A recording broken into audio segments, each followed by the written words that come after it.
कृष्णा। राधे राधे। सभी भक्तों को सादर प्रणाम। आप सभी भक्तों का दिन मंगलमय हो। महादेव की कृपा सदा सर्वदा आप सभी के जीवन पर बनी रहे। भक्तों, आज की इस वीडियो में आप सुनेंगे श्रावण मास महात्म्य के 27वें अध्याय की कथा। भक्तों, श्रावण मास महात्म्य के कल के अध्याय में आपने श्रावण अमावस्या को किए जाने वाले वृष पूजन और कुश ग्रहण का विधान की कथा का रसपान किया था। भक्तों, आज की इस अध्याय में कर्क संक्रांति और सिंह संक्रांति में किए जाने वाले कार्य की कथा का रसपान करेंगे। तो चलिए भक्तों, वीडियो शुरू करते हैं। ईश्वर बोले, हे सनत कुमार, श्रावण मास में कर्क संक्रांति तथा सिंह संक्रांति आने पर उस समय जो कृत्य किए जाते हैं उन्हें भी मैं आपसे कहता हूँ। कर्क संक्रांति तथा सिंह संक्रांति के बीच की अवधि में सभी नदियाँ रजस्वला रहती हैं, अतः समुद्रगामिनी नदियों को छोड़कर उन सभी में स्नान नहीं करना चाहिए। कुछ ऋषियों ने यह कहा है कि अगस्त के उदय पर्यंत ही वे रजस्वला रहती हैं। जब तक दक्षिण दिशा के आभूषण स्वरूप अगस्त उदित नहीं होते तभी तक वे नदियां रजस्वला रहती हैं और अल्प जल वाली कही जाती हैं।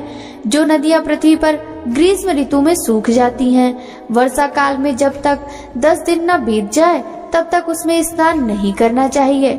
जिन नदियों की गति स्वतः 8000 धनुष तक नहीं हो जाती तब तक वे नदी शब्द की संज्ञा वाली नहीं होती, अपितु वे गर्त कही जाती हैं। कर्क संक्रांति के प्रारंभ में 3 दिन तक महानदियां रजस्वला रहती हैं। वे स्त्रियों की भांति चौथे दिन शुद्ध हो जाती हैं। हे मुने, अब मैं महानदियों को बताऊंगा, आप सावधान होकर सुनिए। गोदावरी, भीमरथी, तुंगभद्रा, वेनिका, तापी, पयोष्णी, ये 6 नदियां विंध्य के दक्षिण में कही गई हैं।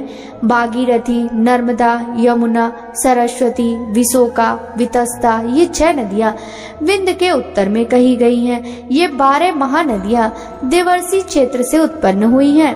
हे मुने, देविका, कावेरी, वंजरा, कृष्णा, ये महानदियां कर्क संक्रमण के प्रारंभ में 1 दिन तक रजस्वला रहती हैं। गौतमी नामक नदी कर्क संक्रमण होने पर 3 दिनों तक रजस्वला रहती है। चंद्रभागा, सती, सिंधु, सरयू, नर्मदा, गंगा, यमुना, प्लच्छ जाला, सरस्वती, ये जो नाद संज्ञा वाली नदियां हैं वे रजो दोष से युक्त नहीं होती।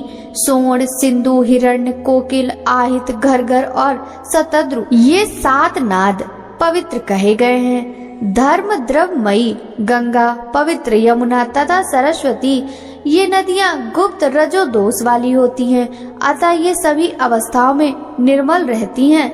जल का यह रजो दोष नदी तट पर रहने वालों को नहीं होता। रजो धर्म से दूषित जल भी गंगा जल से पवित्र हो जाता है। प्रसवावस्था वाली बकरियां, गाय, भैंसे व स्त्रियां और भूमि पर वृष्टि के प्रारंभ का जल, ये 10 रात व्यतीत होने पर शुद्ध हो जाते हैं। कुएं तथा बावली के अभाव में अन्य नदियों का जल अमृत होता है। रजो धर्म से दूषित काल में भी ग्राम भोग नदी दोषमय नहीं होती। दूसरे के द्वारा भरवाए गए जल में रजो दोष नहीं होता। उपाकर्म में, उत्सर्ग कृत्य में, प्रातः काल के स्नान में, विपत्तियों में, सूर्य ग्रहण काल में तथा चंद्र ग्रहण काल में रजो दोष नहीं होता। हे सनत कुमार, अब मैं सिंह संक्रांति में गो प्रसव के विषय में कहूँगा। सिंह राशि में सूर्य के संक्रमण होने पर यदि गो प्रसव होता है तब जिसकी गाय प्रसव करती है उसकी मृत्यु 6 महीने में हो जाती है। मैं इसकी शांति भी बताऊंगा जिससे सुख प्राप्त होता है। प्रसव करने वाली उस गाय को उसी क्षण ब्राह्मण को दे देना चाहिए। उसके बाद घृत मिश्रित काली सरसों से होम करना चाहिए। इसके बाद व्राहतियों से घृत में सिक्त तिलों की 1008 आहुतियां डालनी चाहिए। उपवास रखकर विप्र को प्रयत्न पूर्वक दक्षिणा देनी चाहिए। सिंह राशि में सूर्य के प्रवेश करने पर जब गोष्ठ में गौ प्रसव होता है तब कोई अनिष्ट अवश्य होता है, अतः उसकी शांति के लिए शांति कर्म अनुष्ठान करना चाहिए। अश्य वाम इस सूक्त से तथा शतादुष्णों इस मंत्र से तिल तथा घृत से 108 आहुतियां देनी चाहिए और मृत्युंजय मंत्र से 10,000 आहुतियां डालनी चाहिए। उसके बाद श्री सूक्त से अथवा शांति सूक्त से स्नान करना चाहिए। इस प्रकार किए गए विधान से कभी भी भय नहीं होता। इसी प्रकार यदि श्रावण मास में घोड़ी दिन में प्रसव करे तो इसलिए भी शांति कर्म करना चाहिए, उसके बाद दोष नष्ट हो जाता है। हे सनत कुमार, अब मैं कर्क संक्रांति में, सिंह संक्रांति में तथा श्रावण मास में किए जाने वाले शुभप्रद दान का वर्णन करूंगा। सूर्य के कर्क राशि में स्थित होने पर घृत धेनु का दान तथा सिंह राशि में स्थित होने पर सुवर्ण सहित छत्र का दान श्रेष्ठ कहा जाता है तथा श्रावण मास में दान अति श्रेष्ठ फल देने वाला कहा गया है।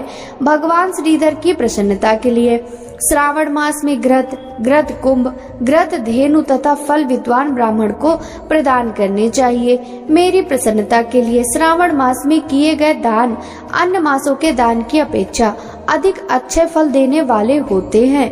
12 महीनों में इसके समान अन्य मास मुझको प्रिय नहीं है। जब श्रावण मास आने को होता है तब मैं उसकी प्रतीक्षा करता हूँ।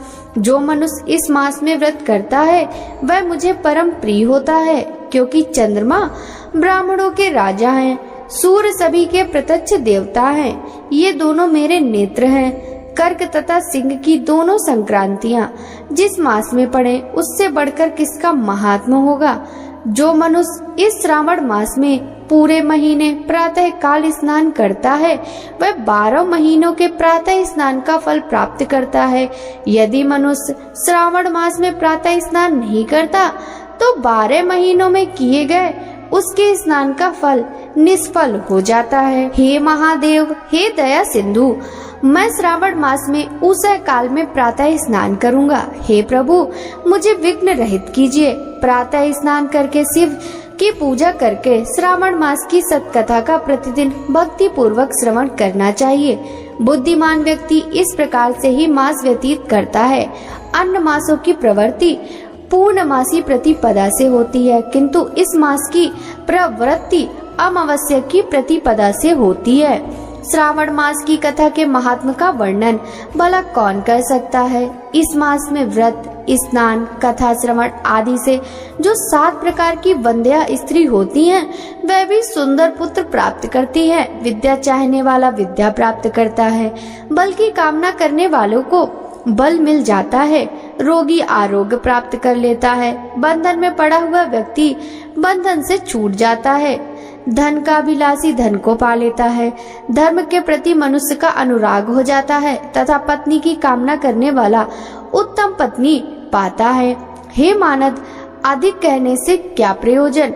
मनुष्य जो जो चाहता है उसको पा लेता है और मृत्यु के बाद मेरे लोक को पाकर मेरे सानिध्य में आनंद प्राप्त करता है। कथा सुनाने के बाद वस्त्र, आभूषण आदि से कथावाचक की विधिवत पूजा करनी चाहिए। जिसने वाचक को संतुष्ट कर दिया उसने मानो मुझ शिव को प्रसन्न कर दिया।